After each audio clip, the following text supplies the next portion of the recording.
তো দেখো দোকানে গেছিলাম ডিম আর দুধ আনতে, তো গিয়ে নিচে দেখলাম মাছালা এসছে।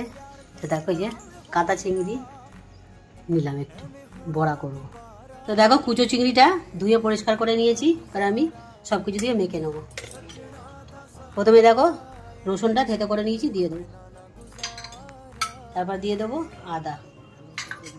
এখানে দেখো পেঁয়াজ, কাঁচা লঙ্কা, টমেটো কেটে নিয়েছি, দিয়ে দেবো। এরপর দিয়ে দিচ্ছি সর্ষের তেল, দিয়ে দেবো স্বাদ মতো নুন। তারপর দিয়ে দিচ্ছি জিরে গুঁড়ো, ধনে গুঁড়ো, আর দিয়ে দেবো একটু লঙ্কা গুঁড়ো। তো তারপর দেখো দিয়ে দিচ্ছি চিনি, দিয়ে দিচ্ছি বেসন, আর দিয়ে দিচ্ছি চালের গুঁড়ি। তো ভালো করে মেখে নেবো। দেখো তেল গরম হয়ে গেছে, এবার বড়াগুলো ভেজে নেবো।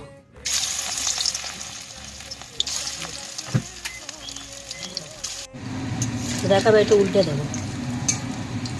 বড়াগুলো কিন্তু খুব সুন্দর দেখতে হচ্ছে, সবগুলো আমি এরকম লাল লাল করে ভেজে নেবো। তো দেখো বড়াগুলো ভাজা হয়ে গেছে, এবার তুলে নেব।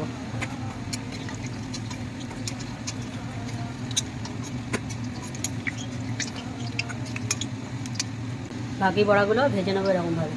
তো দেখো সব বড়াগুলো ভাজা হয়ে গেছে, আমি তুলে নেবো।